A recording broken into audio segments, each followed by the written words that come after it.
प्रणाम मित्रों। देखो, आज हम आध्यात्मिक चर्चा करेंगे। उसमें मुख्यतः मेरा फ़ोकस ये रहेगा कि भई हम प्रैक्टिकल बातें कर सकें। इम्प्रैक्टिकल बातें ना हो। जैसे इम्प्रैक्टिकल बातें मैं ऐसा बोलता हूँ कि आजकल हम सुनते हैं कुछ लोगों को, लेकिन जब मैं अपने व्यक्तिगत जीवन में जाता हूँ, जैसे कभी हम कॉलेज जाते हैं या आप लोग ऑफ़िस जाते हो, तो क्या वह चीज़ें वहाँ फ़ॉलो हो सकती है?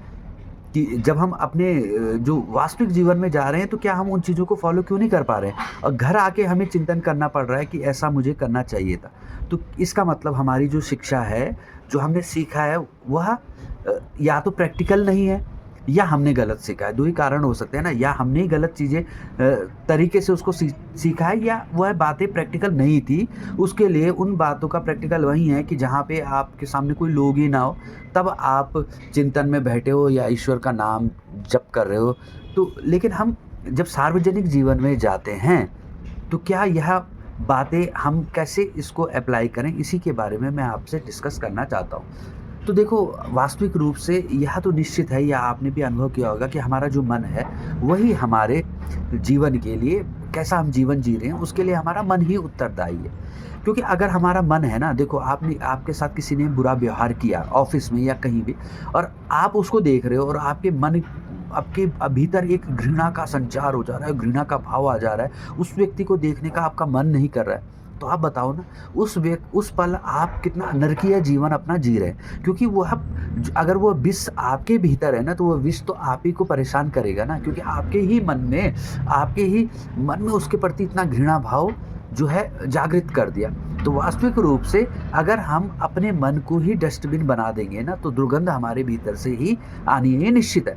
तो अब इसका क्या उपाय है? इससे बचने का उपाय क्या है? तो देखो, सबसे पहले इससे बचने का उपाय क्या है कि देखो, हम हर समय मन में अपनी बुरी घटनाओं को पूरी तरह से बैठा दे रहे हैं। किसी ने हमारे साथ क्या बुरा किया है ना, ये हमें दसों सालों तक याद है। दसों सालों तक क्या, ज़िंदगी भर हमें वह घटना परेशान करती है। अगर हमने उस टाइम रिएक्ट ना किया हो या ओवर रिएक्ट किया हो, दोनों ही स्थितियों में हम परेशान रहते हैं। तो सबसे पहले तो अपने जो मन को है, वो सकारात्मकता के लिए भी तैयार रखो ना। सकारात्मकता के लिए तैयार कैसे रखोगे? अच्छी घटनाओं को भी मन में धारण कर लो ना। देखो, एक स्थिति तो ऐसी है कि मन को ईश्वर में विलय कर देना।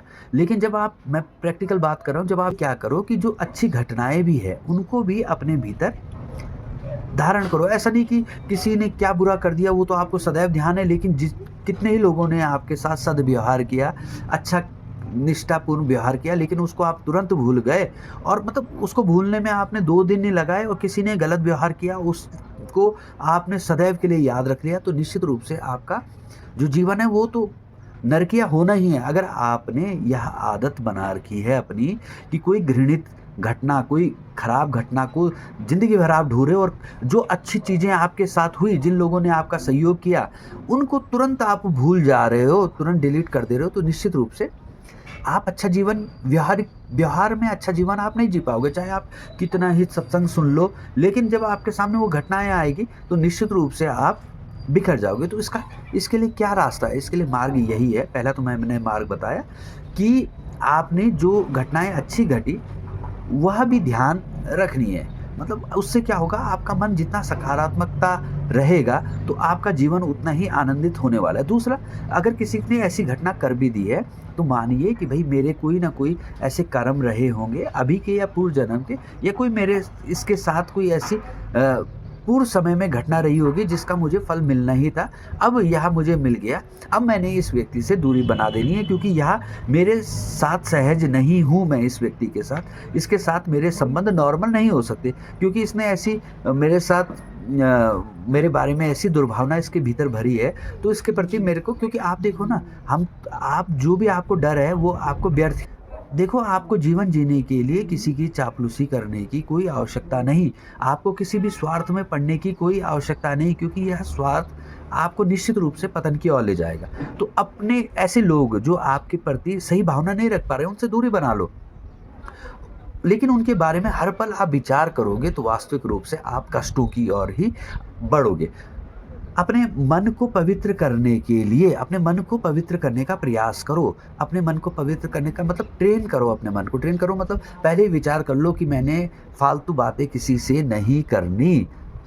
जो भी आपके इष्ट मित्र गण हैं, जिनके प्रति आप सहज हैं, उनके प्रति आप जो भी बातें करें, उनसे आपका कोई प्रभाव नहीं पड़ेगा। लेकिन जो लोग आपके प्रति सहज भाव नहीं रखते, तो विचार कर लो कि ये मैंने कोई फालतू बातें इनसे करनी नहीं, आवश्यकता जितना है, आवश्यक बातें जो है मैं वो करूँगा।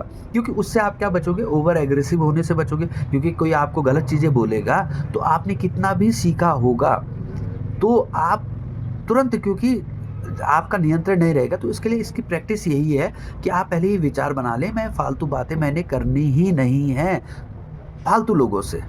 ठीक है? आप इतना तो हमें सहजता से अनुभव होने लग जाता है। और दूसरा, अच्छी बातों को भी धारण करना। अच्छी बातों मतलब किसी जो आपके सहयोगी हैं, उनकी अच्छी बातों को नहीं भूलना। जब आप उनकी अच्छी बातों को नहीं भूलोगे, तो निश्चित रूप से आपका मन अच्छा होने लगेगा। मन में पवित्रता लाना ज़रूरी है। दूसरे के परोपकार के बारे में विचार करो कि इसका अच्छा कैसे हो सकता है। जब आप दूसरे के अच्छे के बारे में विचार करोगे, तो धीरे-धीरे आपका मन पवित्र होने लग जाएगा। दूसरे की सेवा के बारे में विचार करो कि इनका मैं अच्छा कैसे कर सकता हूँ। मतलब किसी भी इस विचार से कोई भी काम मत करो कि यह मुझे मतलब दूसरे को फँसाने का कोई भी विचार अपने मन में कभी मत रखो।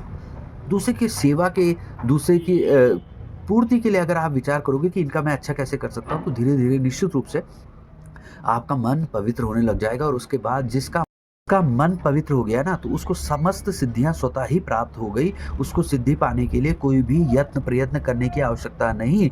जिसने भी अपना जीवन ईमानदारीमय बना दिया और दूसरे के प्रति जो सकारात्मक है, जो दूसरे के हित के लिए काम कर रहा है, उसको सिद्धि पाने के लिए जाने की आवश्यकता नहीं है। अगर आपका जीवन परोपकारमय हो गया और ईमानदारी पूर्वक आपका जीवन हो गया, तो निश्चित रूप से आप समस्त सिद्धियों को स्वतः ही प्राप्त कर लोगे। धन्यवाद।